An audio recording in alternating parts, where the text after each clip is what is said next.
Good morning. I'm not going to lie. I want to sleep more, but I also want to read. So we're going to do a thing. Just going to set up here. Good morning, everybody. If you're new here, my name is Jerry, and it is 6:00 in the morning, and I am going to do some morning sprints. I have been reading Daylight Come by McCauley, and I am absolutely loving the story, so I really want to get back to it. And I feel like if you are somebody who leads a very, very busy life, this is what reading sometimes looks like. Waking up at the crack of dawn and continuing your reading because that is the time that you have. So we've got a blanket, we've got a book,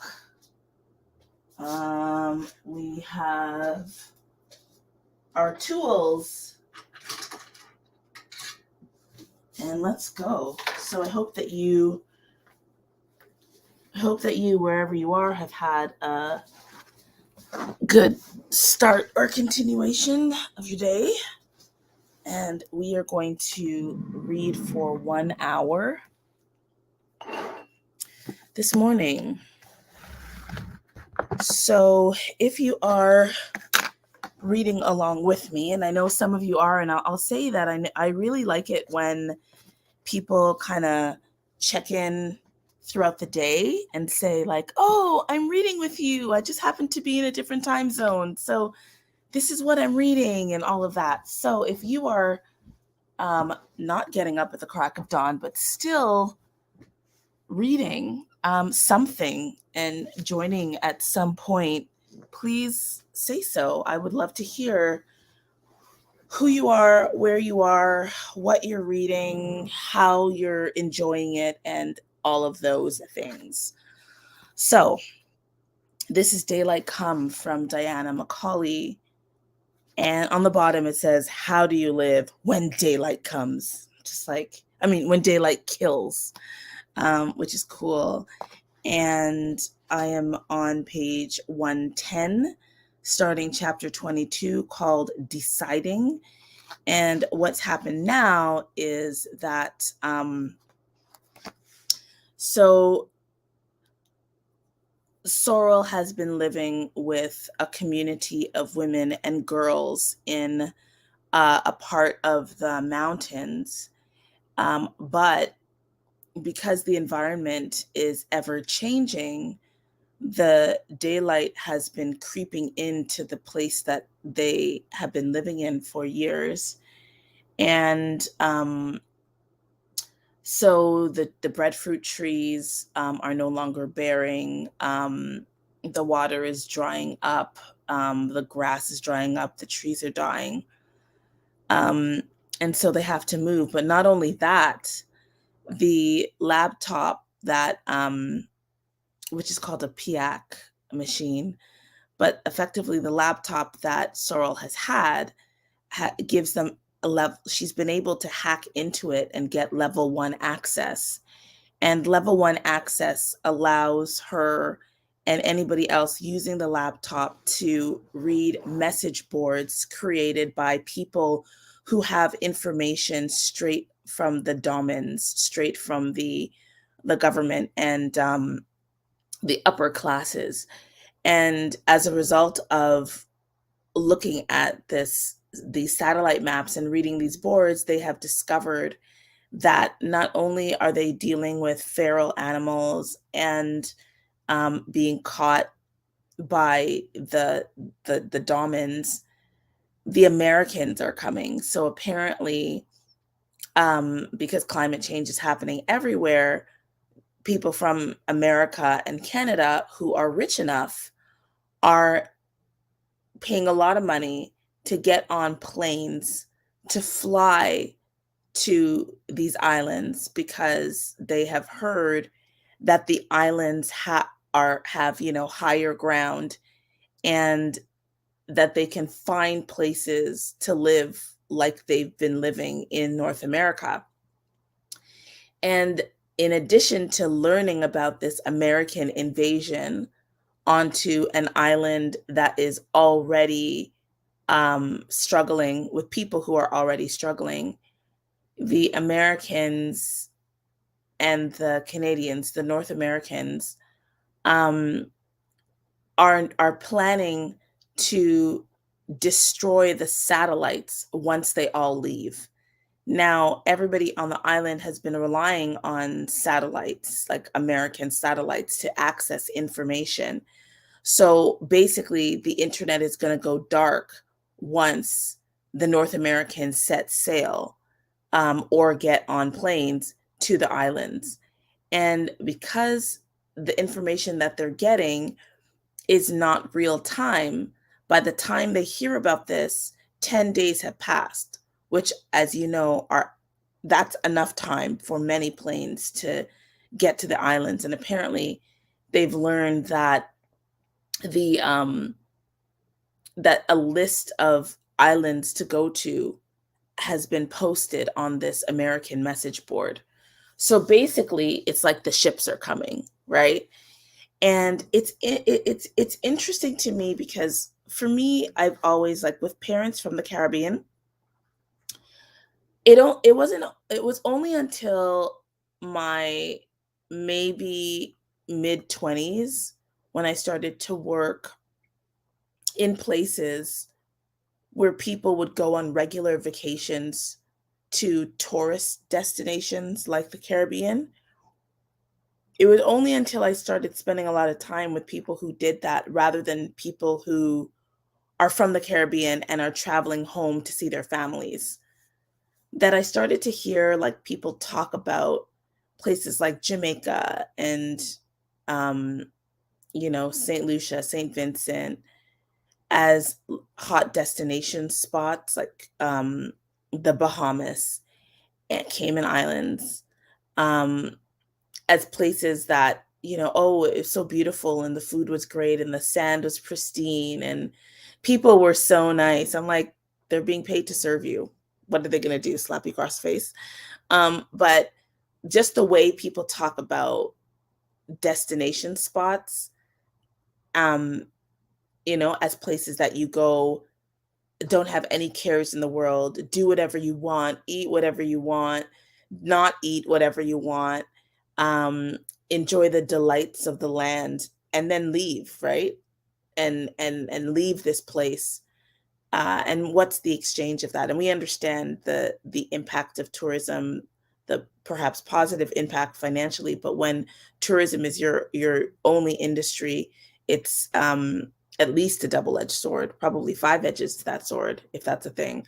So it's really interesting that in this book we are seeing this flight to this island as a threat, and the language that's being used is very similar to the language that has been used in literature that describes how the indigenous populations and how the indigenous populations in the Caribbean experience, like Christopher Columbus and other explorers whose discovery of those islands ended in, like, death and destruction and colonization. And so Sorrel is here, and others, and they know that when North Americans show up on this island, that in this context, war is going to come because, showing up in those numbers has never been anything else but domination. It has never meant anything else but domination. So it's very tense right now and so interesting. This book is interesting. So with that, let us start a 1 hour sprint. I'll find a timer. If you are here, please let me know what you are reading and how you're enjoying it. And then we'll get going. And yes, do I want to be in my bed? Yeah. Am I going to? No. All right. We'll get you nice and big. We'll reset you. Baby, let me reset you. Okay. Happy reading, folks.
Hi, everyone. Okay, so I see that there might be 6 people here. Good morning or good day. Please let me know where you are and what time it is, and what you're reading, and how your 1-hour sprint was. Hi, Sarah. Nice to see you.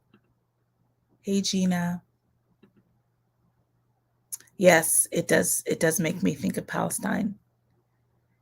How was your read? Carefree Black Girls by Ziba Blay. What's the genre? How did you like it?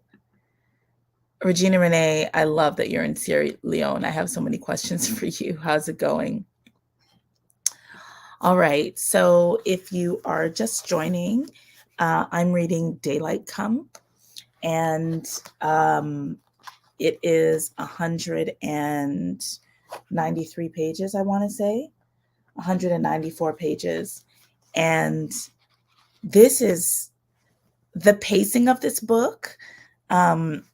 Kiki, who is one of the hosts of the SOULar Powered Afrofuturism Slow Reading Group, said it really well, that it's a propulsive pace, and it really is. I'm really enjoying it, and as I go along, what I'm doing, for those of you who are interested in annotation, I've been annotating with red marker and a black thick pen, and just writing down,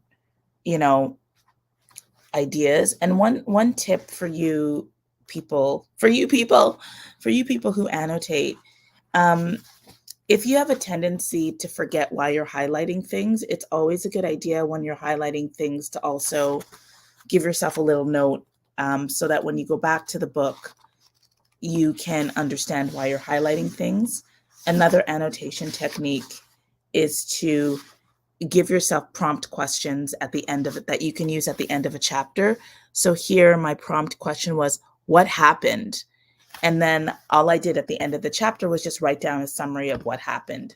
This is really good for books that are separated into parts. And yeah, so I am loving what I'm reading. I'm loving what I'm reading, and I'm going to take a little bit of time to write my notes down. I also am collecting questions that I can use as a guide. So all of my questions have a question mark in front, so that I know when I'm flipping back through the book, that it will help me identify potential questions. It's really good to have questions from all parts of the book. So the way that you can generate questions if you are leading a book club, is to be really mindful while you're reading. Anytime you pause to think about something, like, oh, who's speaking here? Why was it this person's point of view? Oh, is this word or part of the plot connected to another part of the plot that I just read? Does that mean that the first part was foreshadowing? Um, what does this mean for me in the world? How do I feel about the world building here? Did I need more information? Did I need less information? How am I feeling as I'm reading? All of those, all of those feelings and intellectual interventions that you have while you're reading. So anytime, if you subvocalize, anytime you stop subvocalizing, that's an opportunity to be mindful and to reflect on how you're experiencing what you're reading. And each moment of reflection can generate many questions that can then be posed to your book club. So that's what I'm doing right now. And I am really enjoying this book. I am so thankful to Rebel Women's Book Club for introducing me to Caribbean literature and introducing me to Diana McCauley's Daylight Come. It's great. It's really, really good. And I love that it's 200 pages. It's a great length for me. Okay, so I'll have a few announcements, and then I'm going to move on in my morning. It's 11 a.m. a.m., I think. So you're in Sierra Leone. Regina Renee, you're reading How the One-Armed Sister Sweeps Her House. I saw this one. It's not at all what you were expecting and more of what you needed in this moment of healing and self-discovery. Well, I love that for you. I love that for you. I remember you talking about a handful of earth, a handful of sky. When you were reading it, it was what you read, it was what you needed then. And I just love being, a peripheral part of your reading journey because you approach reading with such like gratitude and reflective mindfulness. And it's almost a sacred act the way you do it and the way you talk about books and everything. So I really admire you, and I hope that you have a safe, wonderful time in Sierra Leone. And I hope to hear more about it. Um, okay, everyone. So thank you very much for joining. A couple of announcements as to what you can expect in the next couple of days. Today is Thursday, April 28th. Tomorrow, Friday, I will be doing another set of sprints. Another sprint, probably in the morning. I'm really liking starting my day this way, so I'll see how long I can keep it up. My only issue with sprinting at 6 is that I sometimes don't get as much sleep as I need, so I'll have to just manage my sleeping time, I say to myself, better. But I like the morning sprints. I love the crack of dawn sprints, and the sunrise, sprinting as the sun rises. Which is pretty cathartic when you're reading a book in which, like, set in a world in which the sun is like deadly and can kill you. um, the so that's an announcement. Friday, I'll do another sprint. Saturday, I will be hosting the book discussion of Daylight Come by Diana McCauley through the SOULar Powered Afrofuturism Slow Reading Group. We are a community on Facebook. There are about, I think, 400 of us now, with relative degrees of activity and engagement. And our group we read Black science fiction and fantasy. We are centered in the Black queer experience. The group is open to anyone who wants to join, but we are very clear about centering Black queer experiences and queer people of color experiences. So if you are interested in the SOULar Powered Afrofuturism Slow Reading Group, all you have to do is go to Facebook and look it up. SOULar is spelled SOULAR, and you can look at my channel. There are probably links to it in the description. And then in terms of the discussion, at least part of the discussion will be streamed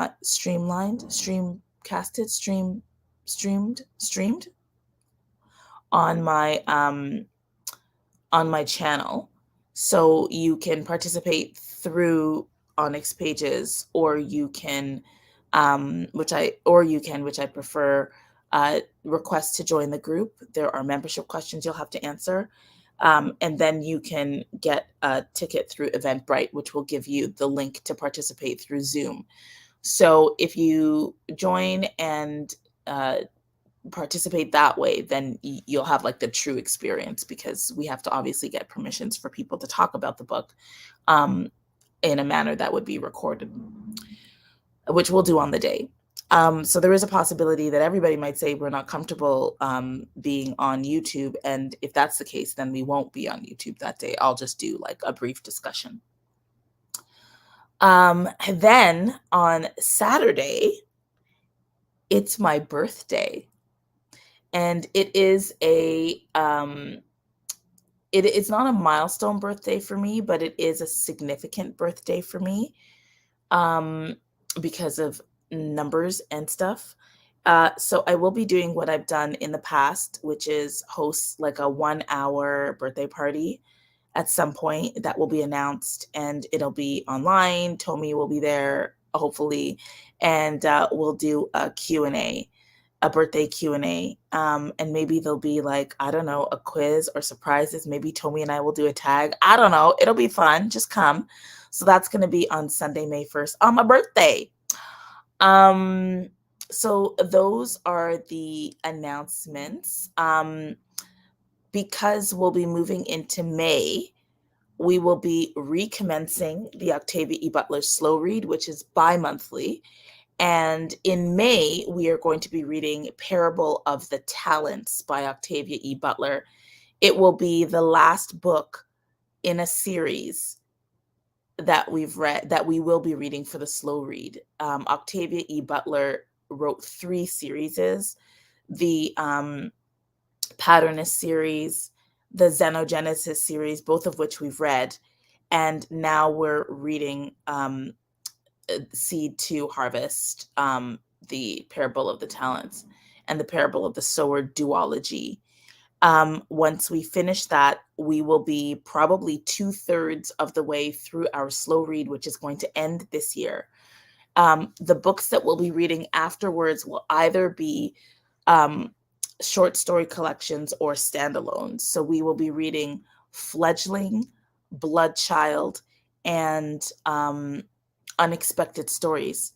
So we're going to be ending the slow read this year. If you want to join us and read, you can spend some time now reading Parable of the Sower if you haven't, so that you're caught up and you can read Parable of the Talents with us.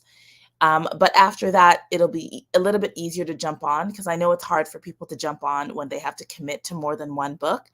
So Fledgling is a standalone novel. Bloodchild is a brief collection of stories, and Unexpected Stories, I don't know what it is because I've never read it.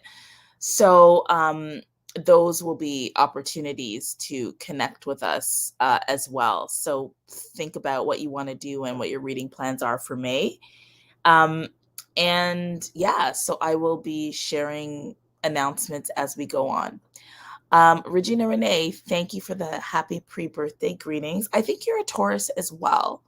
And I have a feeling your birthday, is your birthday this week? Last week? Are you a Taurus with an April birthday? Anyway, if so, happy belated birthday or happy birthday. Or maybe I'm totally wrong and you're, I don't know. But yes, I will wait for your response. And if you've watched this all the way to the end, I know there are a few people still left. Please enter a comment in the comment section. Feel free to let me know what you're reading, if you're reading Daylight Come, what you think of what you've read so far. And also, if you run a book club or you're a member of a book club, I would love to hear about your book club. How does your book club work? What are you reading? What platforms do you use? And so on. Okay, you're an early Aries, March 23rd. Well, happy belated. All right, everyone, have a wonderful day. Read with purpose, and thank you all for joining me for the crack of dawn sprints. I'll see you tomorrow. Bye.